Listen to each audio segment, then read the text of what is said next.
empezar a grabar. Y aquí voy a compartirles la pantalla.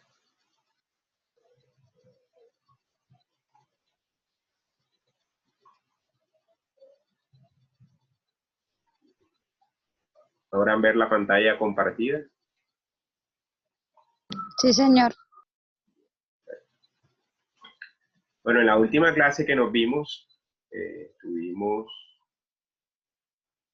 revisando estas bases conceptuales del desarrollo social a través de algunas indagaciones que ustedes desarrollaron en grupo sobre el entorno en la cual se ha consolidado este concepto de desarrollo social a lo largo de, digamos, de la misma condición histórica del desarrollo de las sociedades, de la visión que se tiene de los modelos de desarrollo, de los problemas de la superación de la pobreza y además también la articulación con otros procesos importantes del desarrollo social.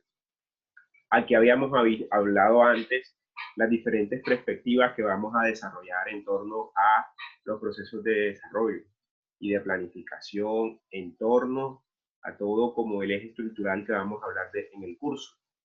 Está primero la perspectiva desde las ciencias sociales, vamos a mirar diferentes miradas, vamos a establecer unas condiciones en torno a la ruptura de esos paradigmas del desarrollo. Ya ustedes se han dado cuenta cuál ha sido, digamos, como la tendencia a partir de los organismos multilaterales, esas instituciones de agenciamiento y apoyo que han brindado estas políticas a lo largo de los últimos años, los contextos regionales en que cada una de estas formas de planificación emergieron, se desarrollaron, los contextos regionales, las coyunturas políticas, las prácticas democráticas a nombre del desarrollo y la capacidad de resiliencia de las sociedades en desarrollo.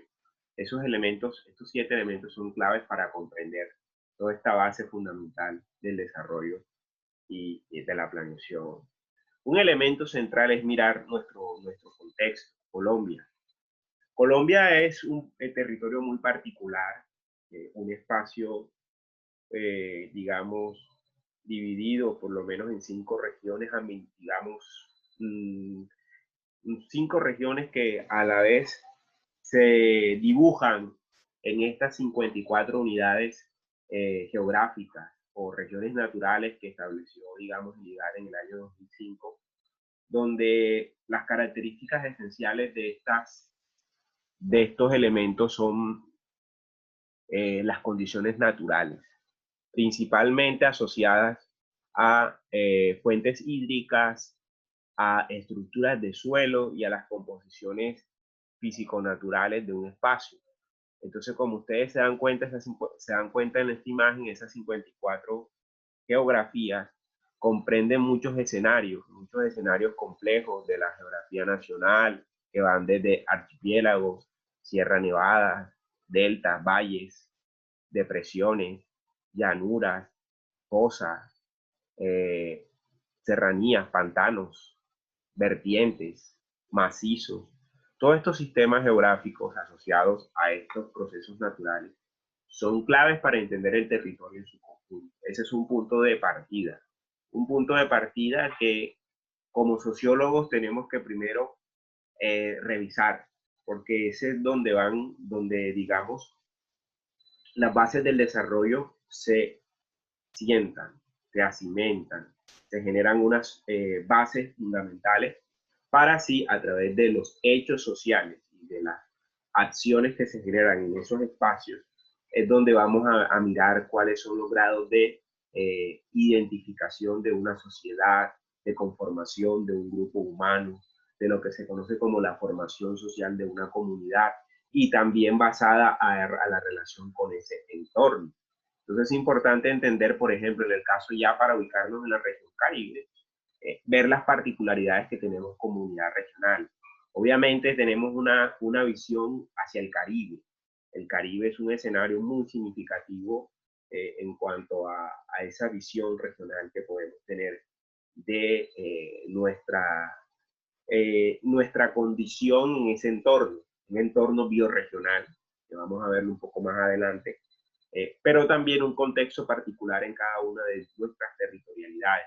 basadas en ese principio geográfico.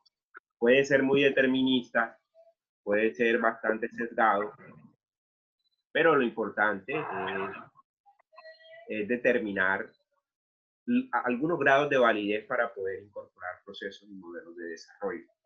Hasta ahora lo que se ha identificado en este ejercicio, digamos, de identificación es una serie de características particulares, como por ejemplo las condiciones de archipiélagos, islas e islotes en todo el Caribe, no solo San Andrés y Providencia, sino por ejemplo todo el archipiélago que está alrededor de la bahía de Cartagena.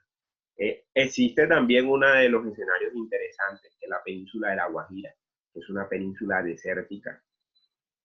Encontramos uno de los ecosistemas más significativos de la región, la Sierra Nevada de Santa Marta, que también es un eje estratégico en cuanto a biodiversidad y a cuanto a estructura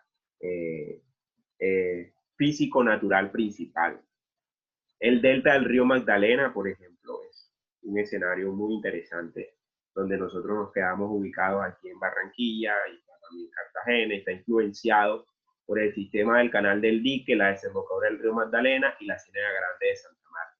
Esto pareciera que fuera como una isla, pero en realidad son los sistemas del delta del río Magdalena, que es todo un sistema ecológico complejo, dinámico y también en proceso de transformación. Están las grandes sabanas del Caribe, o toda la zona, digamos, de la región, de las regiones de esas sabanas que comprenden casi todo el centro de la región. También están particularmente los valles del río Sinú y el Alto San Jorge. Toda esta zona, digamos, que comprende estas fuentes hídricas importantes. Tenemos otro escenario muy particular, que es la depresión momposina, que corresponde a todos unos sistemas de complejos cenagosos, de ríos, de canales, que comprenden todo un escenario también de revisión y análisis para estos contextos de la planeación. Y el Golfo de Urabá, que pues, se encuentra localizado geográficamente en nuestra región Caribe, pero administrativamente, pues, lo miramos más hacia Antioquia y los Andes, pero en realidad esto hace parte también de esa cuenca importante de la región Caribe, inclusive con una zona importante de lo que se conoce como el Chocó biográfico de caribeño, colindante con Panamá. Estos escenarios son claves para poder entender la dimensión territorial de nuestro espacio. ¿Por qué? Porque este espacio ha venido cambiando.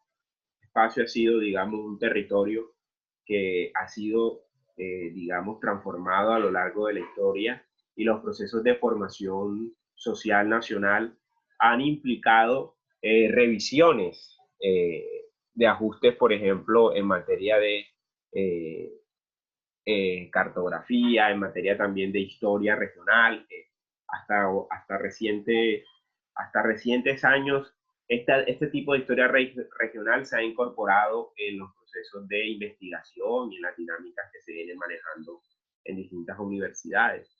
Por ejemplo, aquí hay un mapa de lo que antiguamente fueron las provincias de Colombia, hacia 1830, donde aparece la gran provincia de Cartagena, de Santa Marta, de Riohacha, y el resto de provincias como incluso Panamá, que era una provincia de Colombia, provincias del Chocó, provincia de Antioquia, y miren todo el vasto territorio colombiano, que era un territorio bastante interesante en materia de esas características. Además, encontramos durante la Nueva Granada, al final de la colonia, unos procesos de asentamiento y localización de poblados que estaban, digamos, ligados a la economía colonial y poscolonial, principalmente asociadas a la agricultura intensiva y al pastoreo de algunos ganados y con algunos arraigos a las instituciones coloniales, producto, digamos, de la hacienda y de las encomiendas, y que pues eso derivó en lo que más adelante se conoció y que Orlando Falsborda trabajó mucho este tema, que fue, digamos, la condición terrateniente que se dieron en algunos territorios o la consolidación de ejes urbanos en la dinámica de algunos centros poblados que permitieron paulatinamente tener un desarrollo económico muy importante. Miren que aquí ni siquiera aparece Barranquilla durante este mapa, solamente Cartagena, Santa Marta. Mompox, Corozal, San Nicolás de Bari, Sagún, estos territorios caribeños que sí tenían alguna importancia en la economía colonial. Ya después, hacia finales del siglo XIX, empiezan a consolidarse una serie de procesos geopolíticos, digámoslo en términos generales, a consolidarse esas particularidades de las provincias hacia 1877 con las guerras por independencia y con las luchas regionales que se daban entre diferentes bandos. Estamos hablando de la conformación del país durante el periodo, digamos, de las luchas liberales y conservadoras a finales del siglo XIX. Estas secciones de provincias fueron las que dieron como la base fundamental a la organización de algunos sectores o ejes estratégicos en la unidad espacial de estas provincias. Estas provincias al final terminaron perdiendo o cediendo terreno frente a los ejes estratégicos departamentales o principales. En este siguiente mapa, en el que ven ustedes a su derecha, por ejemplo, se optó más por una regionalización a partir de unos ejes capitales o funcionales geométricos que correspondían más a la dinámica que configuró el país a partir de los departamentos actuales que nosotros conocemos. Pues se fraccionó esa idea de las grandes provincias y se crearon ejes de articulación más ligados sobre todo a esos ejes departamentales y a la funcionalidad que tiene la capital principal sobre esos ejes departamentales. Así fue que se creó, en algunos casos se creó toda esa dinámica alrededor de esta función de la regionalización del país. También han habido variaciones demográficas. Eso es importante tenerlo en cuenta para generar ejercicios y procesos de planeación. Como ustedes se pueden dar cuenta, este mapa tiene unas variaciones demográficas de regiones y estructuras espaciales. ¿Qué tienen que ver? Hay algunas que aparecen activas, que son de puntos, con una mayoría de las poblaciones en las cabeceras municipales, y algunas que tienen unos puntos más oscuros corresponden a la mayoría de población del resto de municipios. Es decir, hay un incremento de la población en esta zona, muy específicamente localizadas en ejes urbanos importantes. El resto, por ejemplo, son activas, el incremento entre el 50 y el 100%, la mayoría de la población de la cabecera de los municipios y la mayoría de la población en el resto de los municipios. Es decir, la característica principal de los procesos de formación y de consolidación de estas regiones a partir de esta condición demográfica se debe a la atractividad que generan los centros de producción, pero también a las productividades que generan estos centros que están con unos puntos más salteados, es decir, que aparecen como deprimidas o estancadas. No quiere decir que hayan procesos digamos, así deprimidas, sino que es el concepto económico en el cual se utiliza la categorización de esos elementos regionales.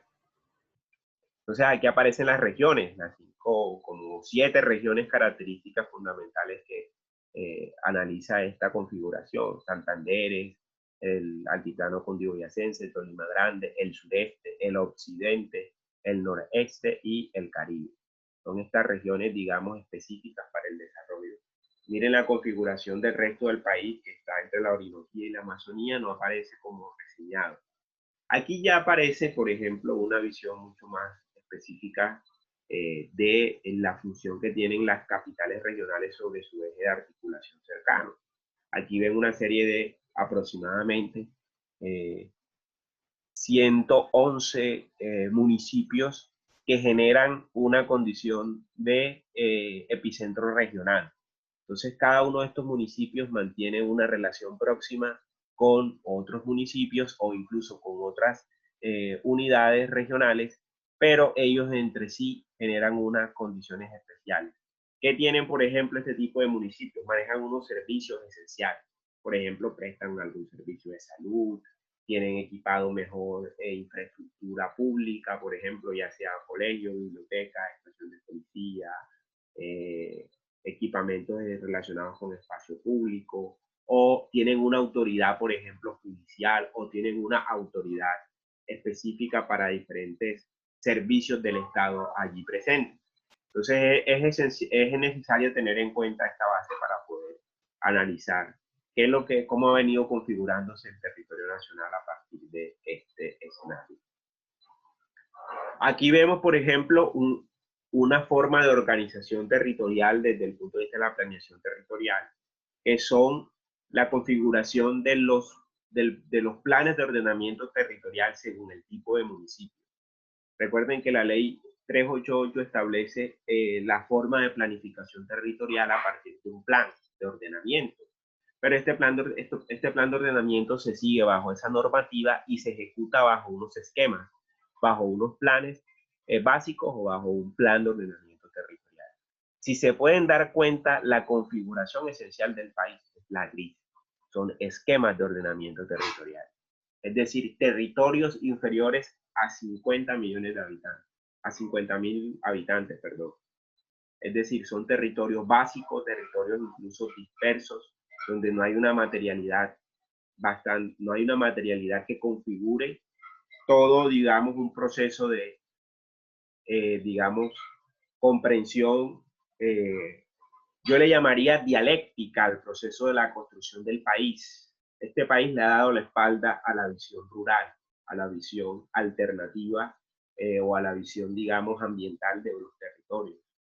Ha primado en sí el desarrollo urbano, el desarrollo territorial urbano, incluso la política y los esquemas están centrados en procesos de urbanización, en procesos de construcción, digamos, de unos territorios, entre comillas, donde hay desarrollo, hay infraestructura, hay cemento, hay unas capacidades, entonces, digamos, prácticamente es como si se negaran este tipo de territorialidades que hay en esos esquemas.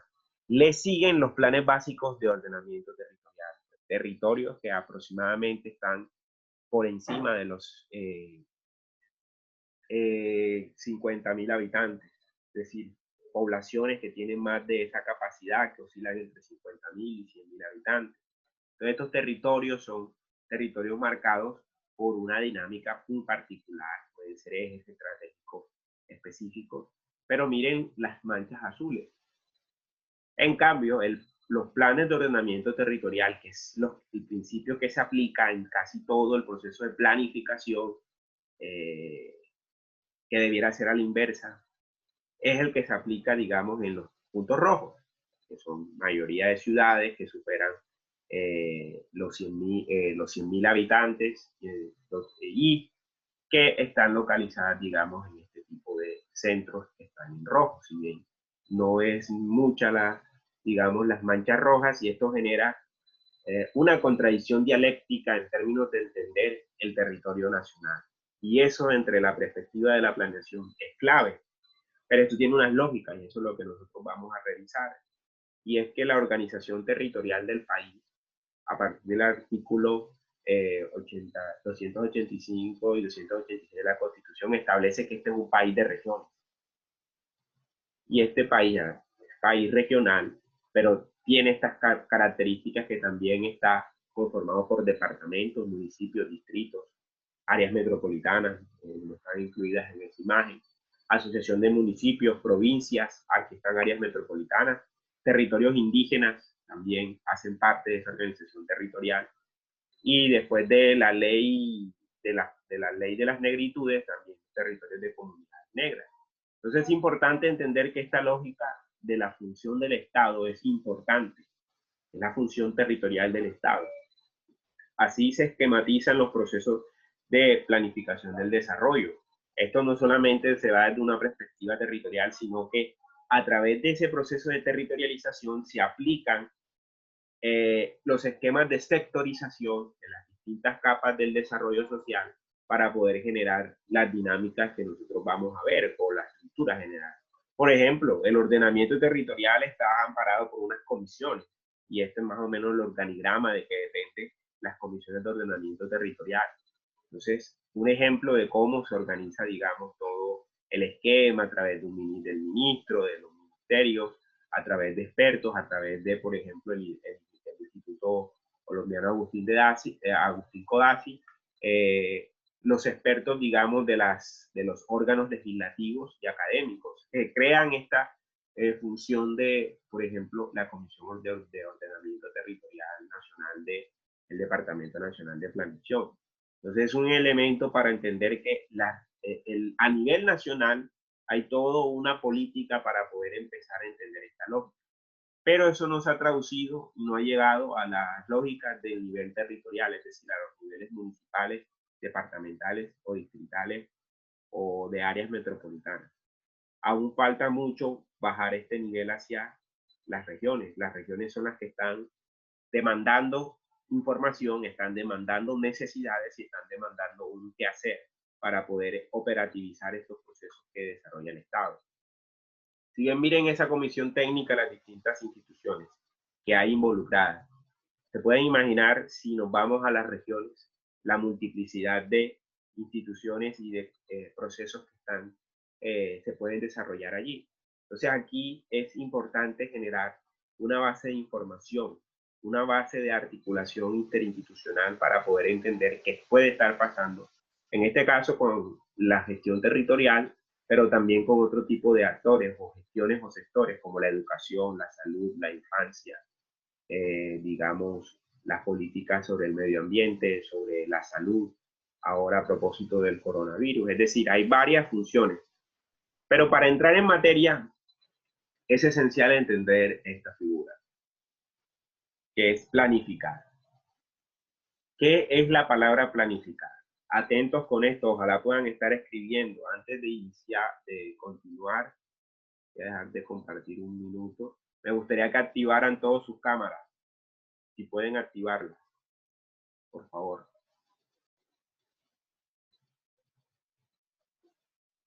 Para saber que están allí, que están, en qué condiciones están, si pueden activarlas.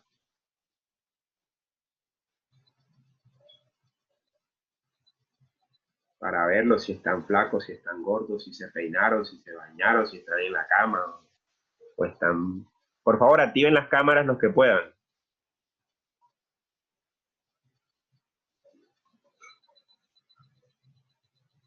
Muy bien, excelente.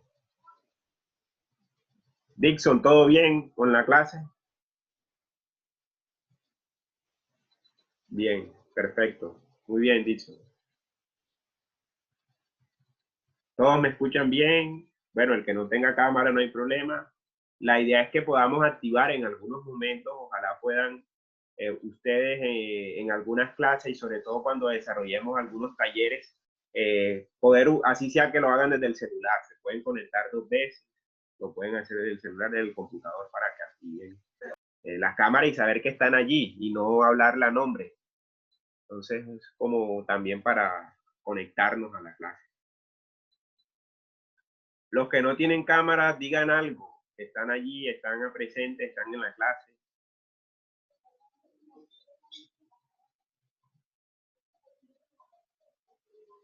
Los que no han activado las cámaras, digan algo. Buenas tardes, aquí estoy. Perfecto, no tengo Laura. Tranquila, Laura, perfecto. Profesor. Buenas tardes, profesor presente, Kelly González. Perfecto, Kelly, perfecto. Aquí vemos, bien, bien. Hola, profe. Naudines Cañizares. Bien, no se te ve la imagen, pero parece que está como activada, pero no se ve.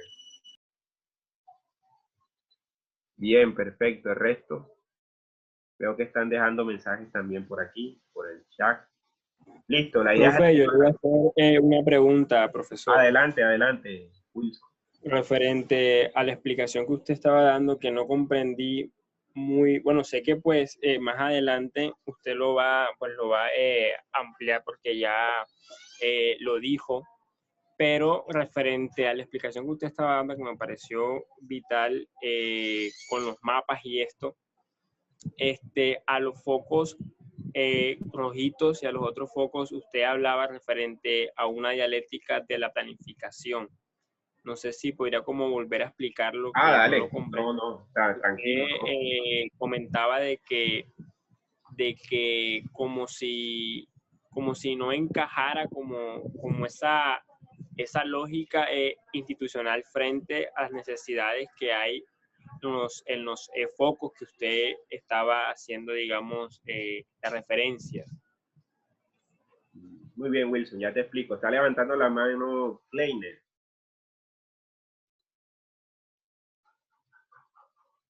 Adelante, Kleiner. No, profe, no estoy levantando la mano.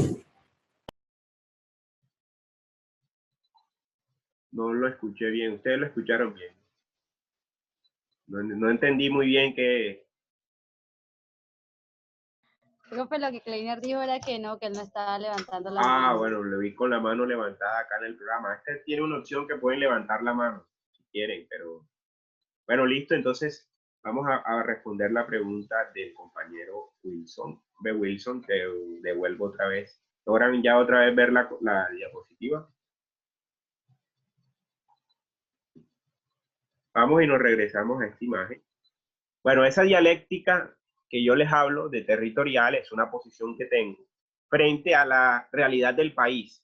Si vemos que los esquemas de ordenamiento territorial son la categoría más básica de la planificación territorial, ojo, planificación territorial, que esa es la planificación que se aplica para digamos, los procesos de planificación del desarrollo. Corresponden a territorios que no superan los 500,000, los 50,000 habitantes, perdón. Quiere decir que son territorios con vocaciones rurales, con características espaciales básicas o dispersas. Son veredas, profe, también. Exactamente. Corregimientos, cosas. Aquí en el Atlántico creo que es La Peña.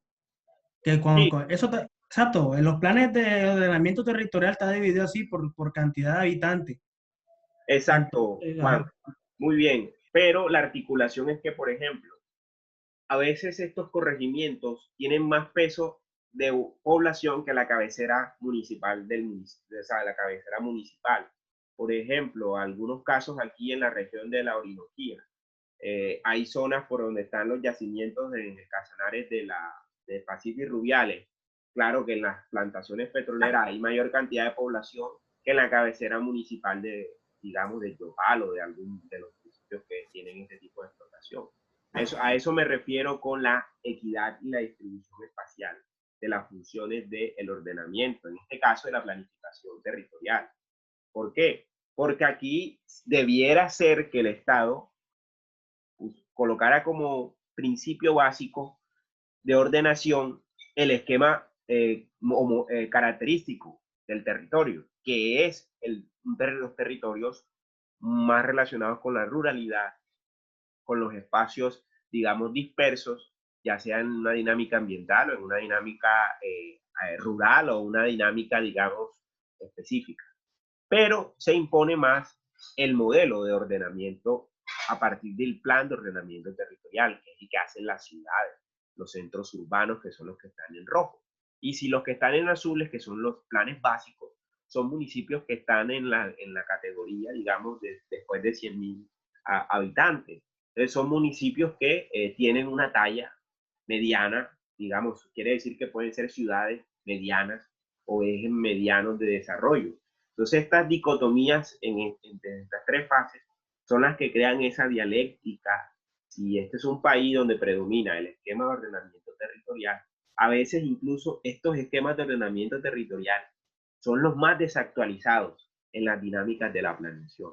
Son los que menos interés le coloca al Estado y le colocan los mismos, digamos, habitantes por conocer de su territorio. Entonces no saben que viven en un territorio disperso, no saben que el corregimiento tiene más habitantes que la cabecera del municipio, no saben las distancias entre, por ejemplo, conocer lo que se llaman los flujos, las interdependencias, las relaciones, no saben, por ejemplo, si hay una estación de policía, si hay un juzgado, si hay un servicio, por ejemplo, de instrumentos públicos, si hay un servicio digamos, el Instituto Colombiano Agustín Codazzi.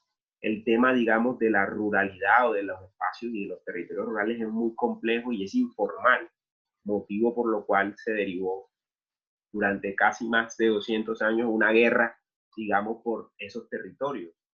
se impone la ley del más fuerte, no se impone la ley y la lógica del ordenamiento, de la planificación, del deber ser. Entonces es una clave para entender qué es lo que pasa en estos esquemas de ordenamiento, en estos municipios donde hay esquema de ordenamiento territorial.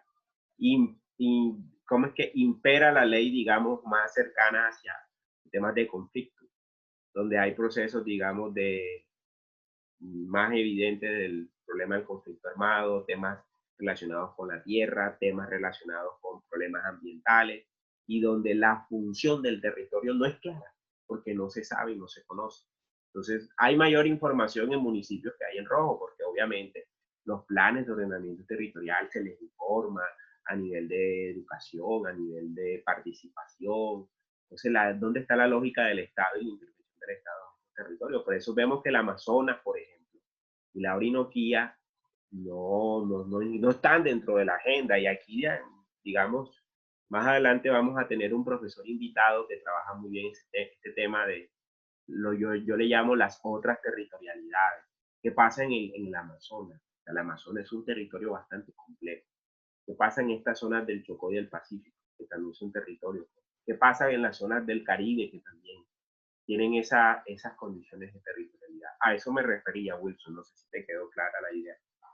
Y a los demás compañeros, que vamos a profundizar en ella más adelante. ¿Sí quedó claro?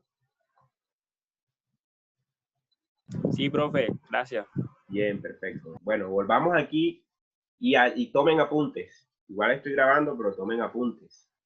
Planificar, ¿qué es? Es utilizar procedimientos con el fin, con la finalidad de introducir la organización en la acción. Eso es un elemento clave.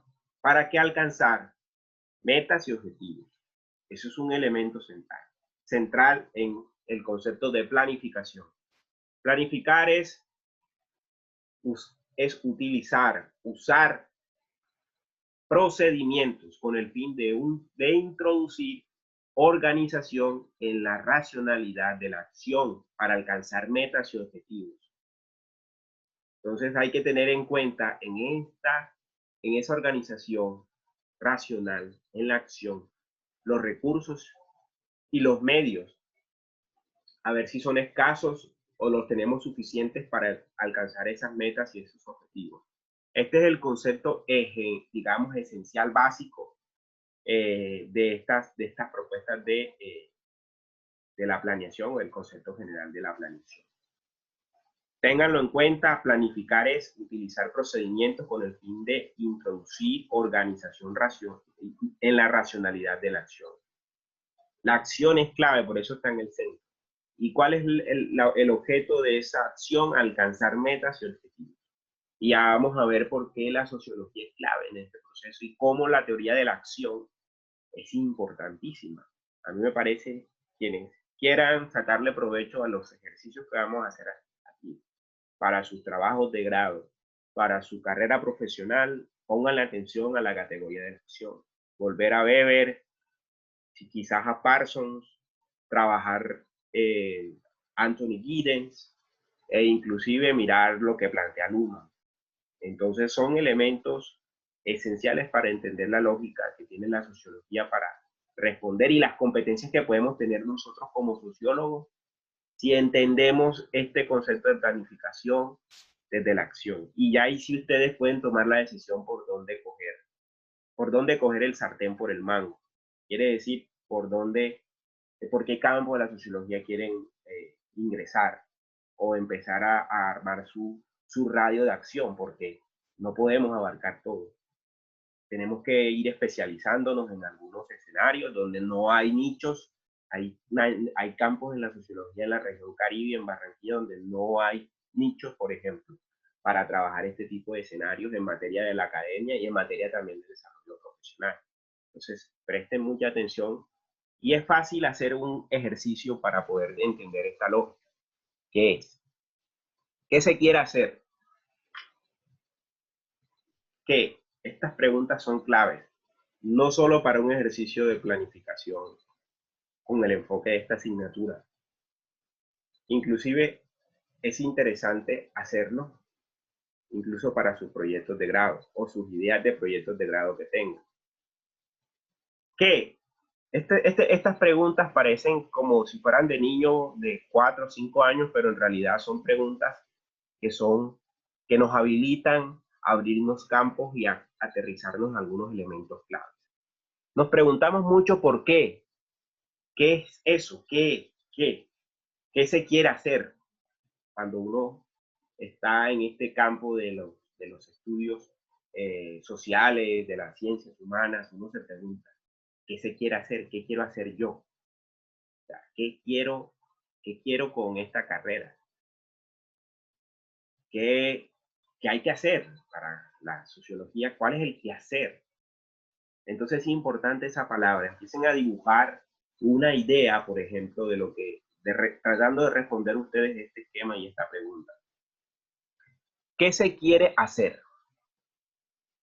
Y eso lo conectan ustedes con la naturaleza del proyecto, que es la base fundamental de la planeación. Un proyecto de vida, un proyecto de sociedad, un proyecto de nación, un proyecto de comunidad o un proyecto de colectivo, digámoslo en términos generales. Entonces esa naturaleza del proyecto tiene que estar lógicamente amparada por un marco estratégico, por una literatura, por una información que ya venga antes o por unas necesidades que haya en un territorio. Por ejemplo, hace falta agua potable. La naturaleza del proyecto es cómo llevar agua potable a mi comunidad. Y ahí empieza la idea, cómo hacer eso, cómo se hace, cómo llevar agua potable a un municipio, por ejemplo, a un corregimiento, a una población o a una vereda. Eso ahí hay que buscar la forma y hay unas directrices desde la planificación para hacerlo. Y se empieza con la naturaleza del proyecto. A ver, cómo llevar agua a una comunidad, por ejemplo, rural, alejadas. Unas características que podemos a través de la indagación y la información documental de encontrar para establecer cómo queremos abordar esa naturaleza del proyecto. ¿Por qué? ¿Por qué se quiere hacer? ¿Por qué quieres llevarle agua potable a ese? Obviamente porque vas a mejorar la calidad de vida, vas a hacer esto, pero hay unos orígenes y una fundamentación. Pues la gente necesita agua limpia. O sea, por eso evita enfermedades gastrointestinales a los niños, enfermedades a la gente mayor, pues eso brinda mejor bienestar y salud y obviamente mejora la calidad de vida y la expectativa de vida. Fundamente eso desde la sociología, por ejemplo. Métale pues todo el tema del recurso hídrico, de la salubridad y todo, y ya ahí uno puede encontrar información sociológica y fundamentación por el por qué se quiere hacer. ¿Para qué? ¿Usted para qué quiere eso?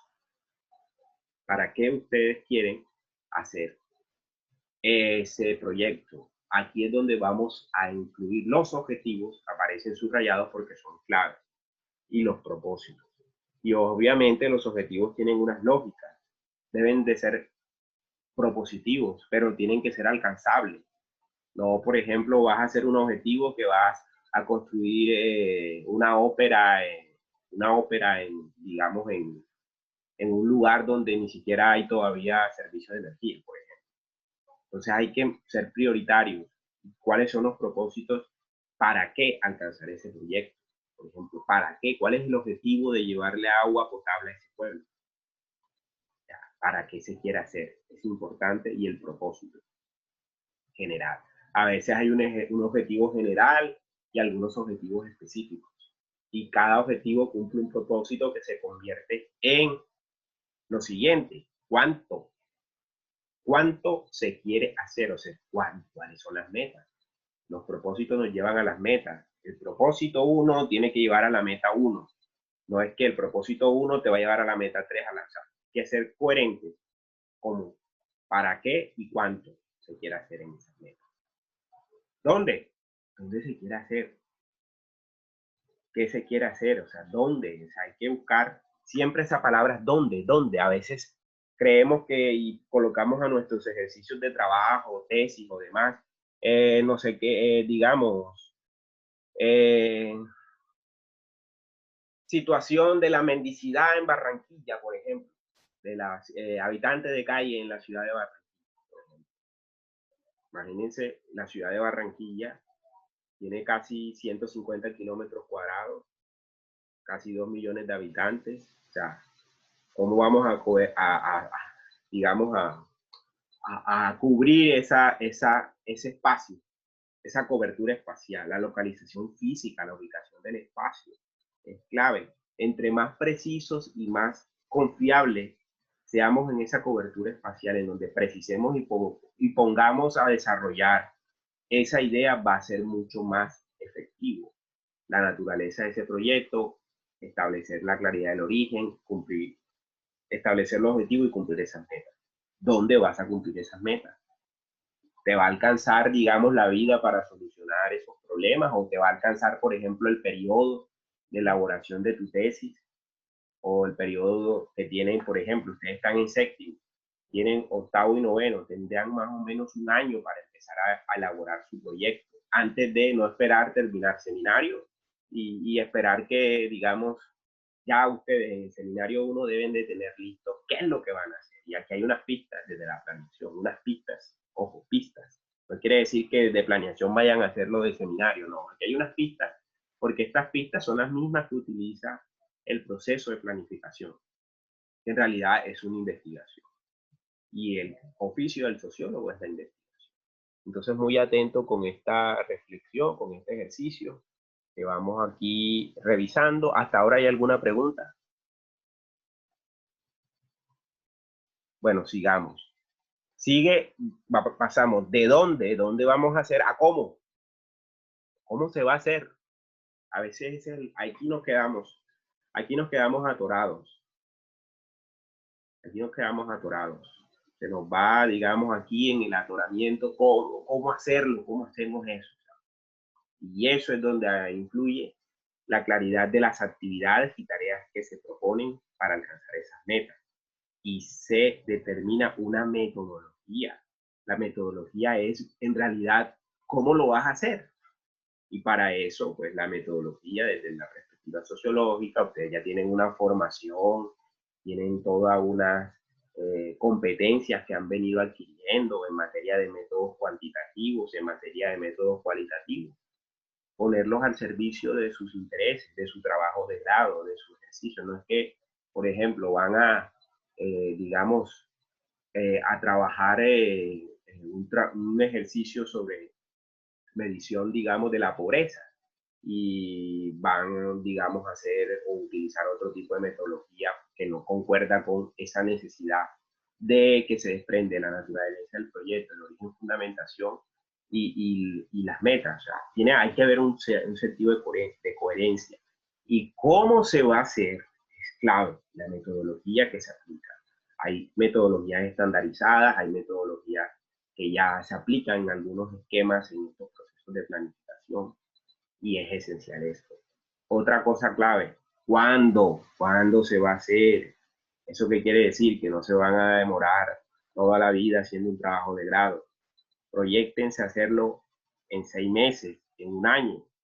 Es digamos, la caducidad de vida de un proyecto para que en verdad se vean los resultados y se vea que esas metas se cumplieron.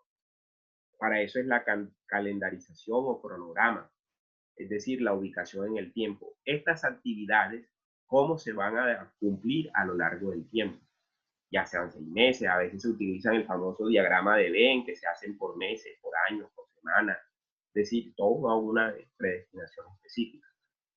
Después sigue a quiénes va dirigido, quiénes son los destinatarios o beneficiarios, serán personas, o será un espacio geográfico, o serán actores, o serán funcionarios públicos, o serán diferentes. ¿A quién va dirigido? ¿Ya? ¿A quién? Y el siguiente punto, ¿quiénes? ¿Quiénes lo van a hacer? O sea, estás tú como investigador, pero tú puedes tener un recurso humano, ¿no? O recursos humanos, y la planeación no se trabaja sola. Por eso es clave en este ejercicio el trabajo en equipo, para que ustedes puedan entrenarse y puedan saber manejar esos recursos humanos. Quién tiene capacidades en algunas cosas, en otras, y poder hacer lo que durkheimianamente se conoce como la división social del trabajo. El trabajo en equipo es clave. Y ahí quienes están ahí involucrados es que ustedes solos no hacen su trabajo de grado. ustedes dependen, algunos dependen económicamente de sus padres, otros de su empleo. Entonces, allí están quienes, o sea, ¿cómo consigo yo los recursos?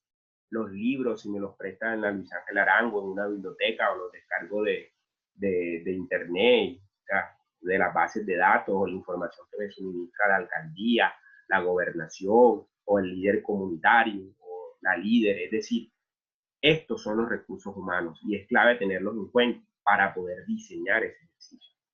¿Y con qué? ¿Cómo lo vas a hacer? O sea, ¿tienes computador? ¿Tienes internet? ¿Puedes y cuentas recursos para ir a campo, por ejemplo? De quedarte una semana en la comunidad o ir al ministerio a algún ministerio en Bogotá para recoger más información y estar ahí al tanto de todo, por ejemplo. Y por último, que a veces eso es lo que más cuesta, que es cómo vas a costear los recursos financieros. O sea, tienes que hacer encuestas, a ver cómo hacen las encuestas. Tú solo no puedes hacer unas encuestas, necesitas un recurso humano. Apóyate de recursos humanos, yo qué sé, compañeros, algunos están en semilleros. En el caso de algunos semilleros, apoyamos algunos trabajos que necesitan encuestas y llevamos todo el semillero a hacer las encuestas. Y eso en un día por lo menos sacan todo el instrumento en la comunidad y eso es una forma también de poder rendir en términos financieros, en términos de recursos materiales y humanos. ¿Alguna pregunta?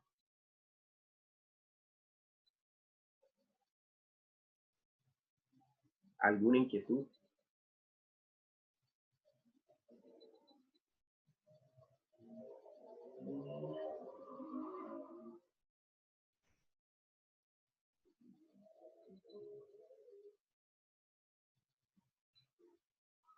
Preguntas, inquietudes sobre esta, digamos, esta anterior presentación.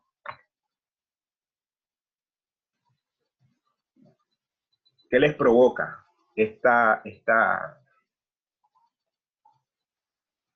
explicación esencial de la base de un proyecto?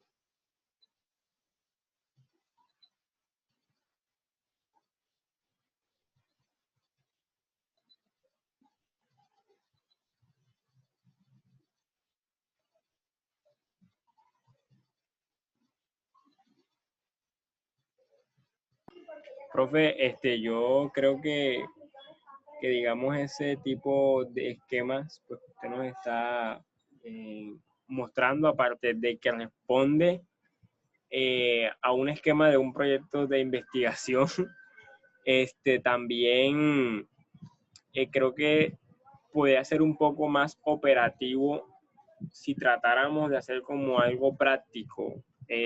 Por ejemplo, ¿cómo podríamos nosotros ubicar ese esquema dentro de lo que ya se ha hecho, por ejemplo, dentro de un plan de desarrollo, dentro de un esquema de ordenamiento, no sé, como para decir, listo, bueno, bien, ok, estas lógicas aquí en este esquema responden a las problemáticas que sí se plantearon en el plan o que sí están en la planificación, por ejemplo. Sí, muy bien. Hay coincidencias, porque para armar un proyecto, la naturaleza está en identificar para qué lo quieres hacer. Algunos de ustedes van a procurar a irse por una línea más teórica, por ejemplo, otros por una línea más práctica. Todo es decisión de ustedes, de la experiencia que ustedes tengan. Eso sucede también en la planeación. Nosotros podemos planificar, por ejemplo, un proyecto en torno a la cultura, por ejemplo, a la elaboración de instrumentos musicales, por ejemplo, a la elaboración de tambora. ¿Cómo, o sea, qué se necesita para la tambora? Se necesita madera, por ejemplo. Y eso es un tema ambiental a considerar. Entonces, todos esos factores, de dónde consigo la madera, dónde consigo el cuero, de dónde consigo la pita para empezar a hacer los amarres.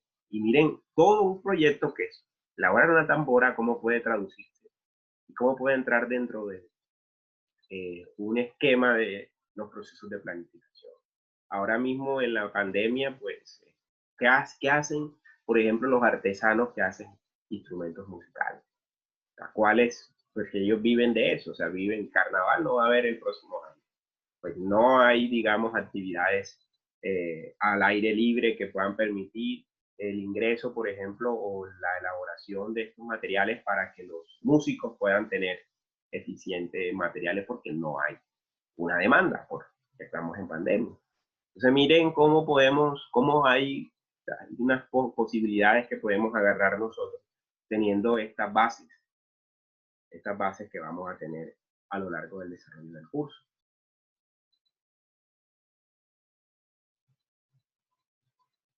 ¿Qué otras preguntas? ¿Qué otras inquietudes?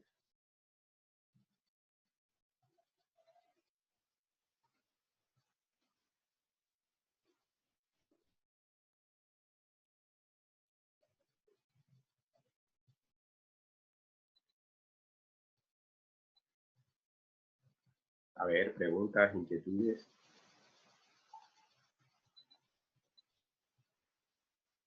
Mientras hay preguntas, inquietudes,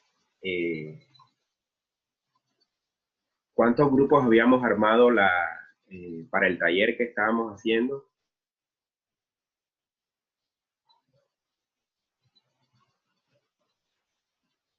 Déjenme ver cuántos grupos eran.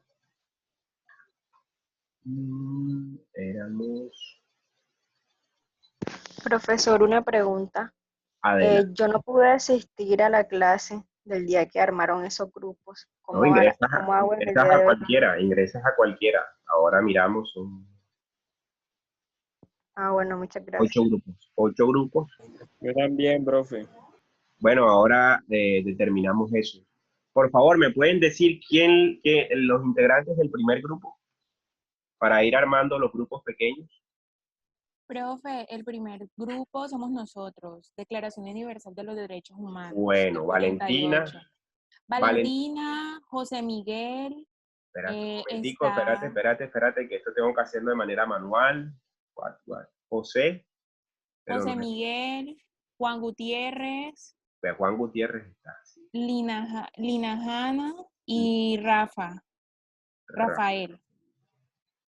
Rafael Ricardo, sí. José parece que no está, ¿no? Como que no tendrá luz. Grupo número 2. ¿Y qué me ibas a decir, Valentina? Disculpa. No, que José creo que tiene inconvenientes con el internet. Ah, ya vale, perfecto, no hay problema, igual aquí estamos. Él me escribió un mensajito y dijo que iba a hacer todo lo posible por entrar a la clase. No, tranquila, ya y ahora igual quedó grabada esta primera parte, ahora esta segunda parte es para que terminen el taller y ahora hagamos otro taller que va a ser individual, ese me lo van a enviar al correo electrónico, pero eso es muy básico. O sea, una cosa muy básica, ya les voy a explicar de qué se trata. Voy a armar los grupos primero. Grupo número 2. Estamos Andrea Bernal, Ana Caro y Laura Madrid. Espere, Ana Caro, Andrea Bernal, Laura Madrid, ¿quién más? Ya, profe, solo nosotros. Lista, perfecto. Ahí podemos incluir a Wilson en su grupo, que él no trabajó.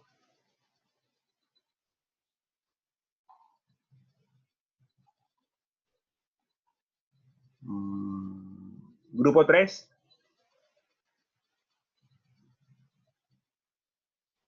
Tema 3. Profe, supongo que en nuestro grupo sí lo puede incluir. Vale.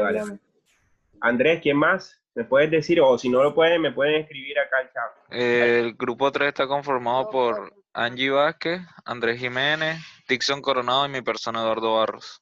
Ah, bien. Andrés Jiménez, Angie Vázquez, Dixon Coronado y Eduardo Barros. ¿Quién más?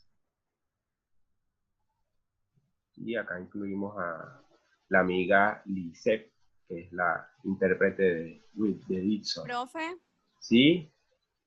Profe, qué pena, lo que pasa es que yo no tengo grupo. Soy Bueno, ahora miramos a ver qué grupos te puedes trabajar para que lo que haga falta lo terminen de organizar.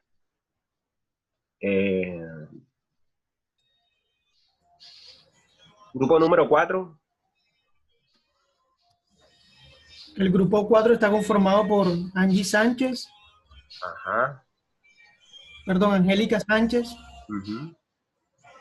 Y Luz. Linda Luz. Linda Luz. ¿Quién más?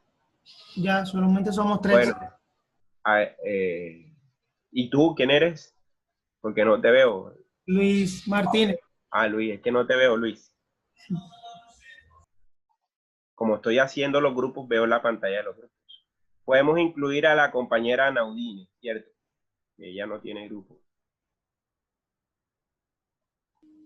Grupo 5.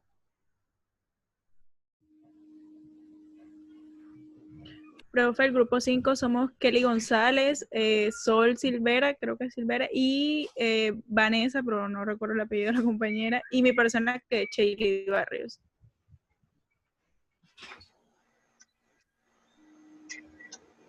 Listo. 6. Grupo 6.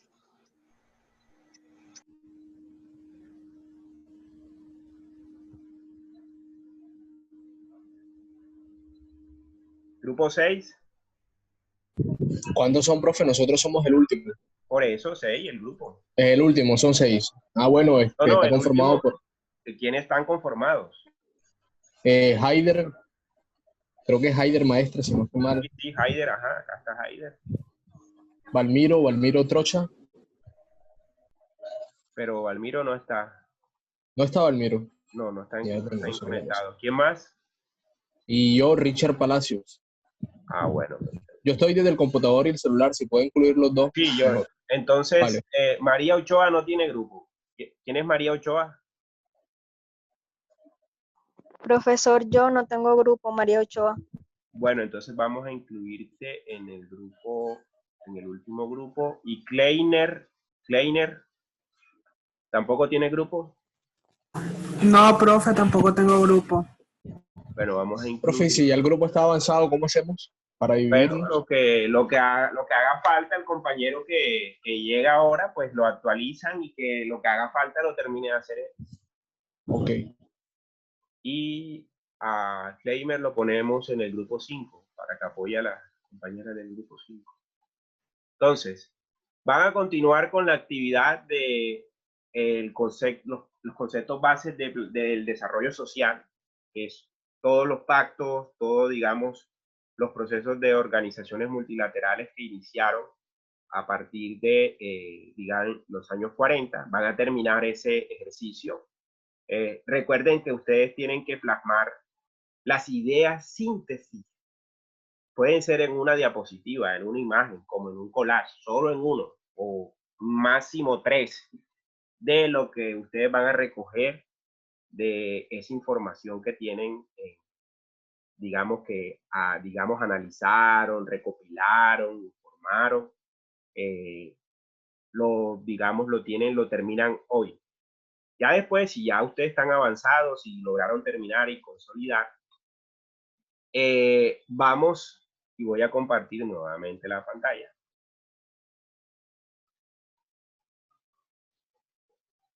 Terminar el taller, que ya vamos a terminar. Y ven la pantalla compartida, ¿cierto? Sí, profe. Bien. Anoten bien esa matriz con las preguntas y con lo que sigue a esas preguntas. Esa matriz guía, ustedes de manera individual van a inventarse un proyecto o van a presentar allí lo que les gustaría hacer a ustedes como trabajo de grado, o si ya lo tienen, escribirlo de manera muy general, o sea, muy general. O sea, no le estoy pidiendo aquí que hagan y me presenten 20 páginas. En una sola página, en 2 páginas. A modo de matriz, pueden hacer una columna de las preguntas, unas preguntas de los conectores y una pregunta de los indicadores. Y aquí al lado lo que ustedes van a hacer, la naturaleza del proyecto, como el título, más o menos qué quieren trabajar. Y el resto de información la van llenando a medida que ustedes consideren tal cual como empecé a explicarle. Así como el ejemplo de un acueducto, por ejemplo. Y la información que ya tengan ustedes previamente.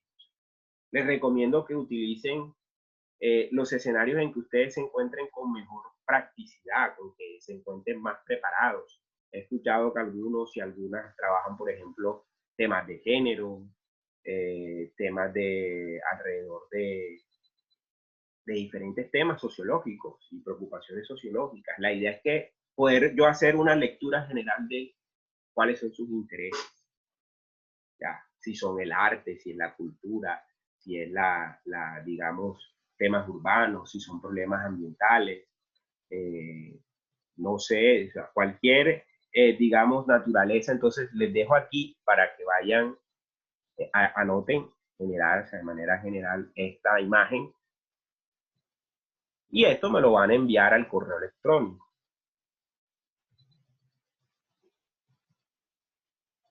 La idea es que sí. ¿Hay que mandárselo hoy mismo o...? No, cálmense, no me lo van a mandar hoy mismo. O sea, eso lo van a empezar incluso con el grupo pueden ir como discutiendo. O sea, con el grupo ahí estando en esos grupos pequeños, si ya terminaron la primera actividad de desarrollo social, discutan esta matriz. Esto es como si fuera una matriz para hacer un proyecto de investigación, pero en realidad es la base de desarrollar un proyecto de planeación, un proyecto desde un enfoque de la planificación, que es la base esencial del plan, un proyecto. Y a veces el proyecto hay que investigar para poder formular el proyecto. Y esa es la razón de ser de la planeación. A veces no se hace buena planificación porque no se investiga. No se hace un fundamento general de lo que se va a investigar. No se organizan bien los propósitos. No se ubica, no se sabe la ubicación física. Entonces, vas a hacer una carretera y sabes que el mar o el río se la va a llevar en 10 años. Entonces, ¿para qué vas a hacer una carretera? Entonces, esa, digamos, va a ser como que la esencia del ejercicio. No sé si hay otras preguntas. ¿Ya todos anotaron el esquema? Entonces, van a empezar a hacer la reflexión y yo les voy a mandar unas indicaciones al correo. ¿Cómo me van a enviar eso? Digamos como... Eso es individual, ¿cierto, profe? Sí, esto es individual. Esto es individual. Esto es ustedes solitos. O sea, ustedes como los intereses que ustedes quieran trabajar. Si de pronto hay algunos dos compañeros que están interesados en trabajar su tesis de grado juntos, pero no, la idea es que sea individual. Si pueden trabajar... Profe, y el trabajo de hoy, ¿se lo mandamos al correo o cómo hacemos la próxima clase? ¿Qué se hace con eso? La próxima clase lo socializamos. Ya, ese no me lo envíen, ese me lo socializamos la próxima clase. Ya. Ok. Pero se le iba a preguntar, el trabajo que vamos a desarrollar hoy, o sea, son las diapositivas y se evaluará pues de acuerdo a lo que se exponga en la socialización, más no hay que enviarle algún tipo de resumen. Nada, no me van a enviar nada, ni resumen, solamente la diapositiva o la presentación o el collage. Es lo que me van a enviar. Lo que van a quedarse ustedes ahora trabajando es completando el taller que hace falta y discutiendo este taller individual para que ya ustedes desde cuando ya termine la clase, porque yo ahora a las 2 de la tarde voy a participar en un congreso, entonces yo quiero dejar a alguien encargado como hospedador para dejarlo encargado de la sala. ¿Quién conoce o maneja muy bien el sistema de Zoom? Por si algún compañero se sale.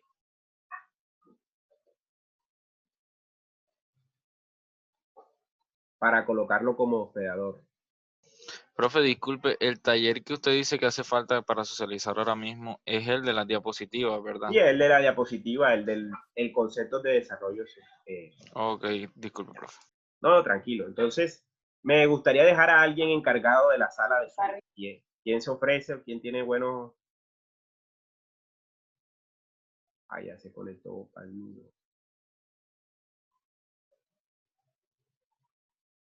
Ahí escribieron en el chat que dos compañeros están en PC. Bueno, Juan, te voy a encargar a ti como hospedador para que me apoye. Yo los voy a dejar en el grupo trabajando en grupo. Ustedes pueden ahí seguir trabajando el taller. Y desde ya voy a primero hacerte como coanfitrión, Juan.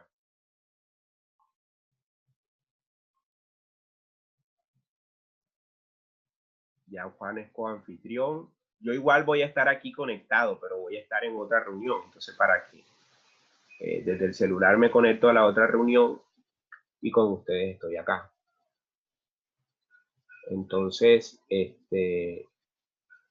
Los dejo en las reuniones de sesiones pequeñas. Cualquier duda, cualquier inquietud, estoy acá pendiente del trabajo que vayan haciendo.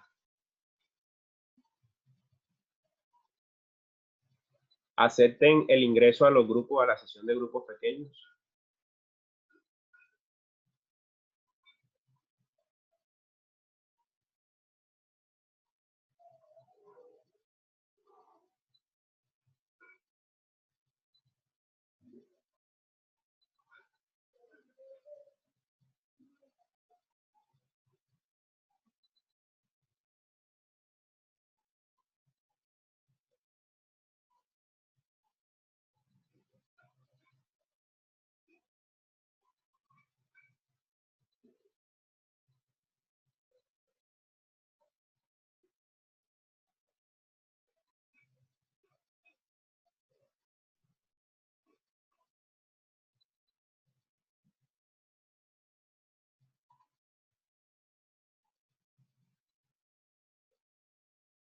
Valmiro, ¿en qué grupo estás? Estás en el 6, ¿cierto? Sí, profesor. Vale, ya acepta. Angie, ¿en qué grupo estás? En el 3, profesor. Grupo 3. ¿Con qué grupo estás?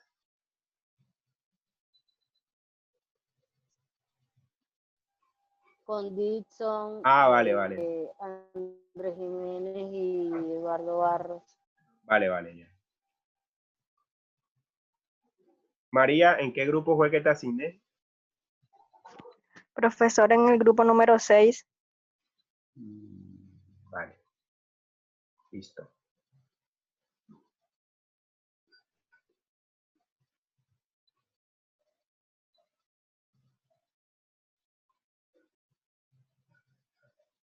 Tienen que aceptar a la sesión, ingresar a la sesión de grupo pequeño.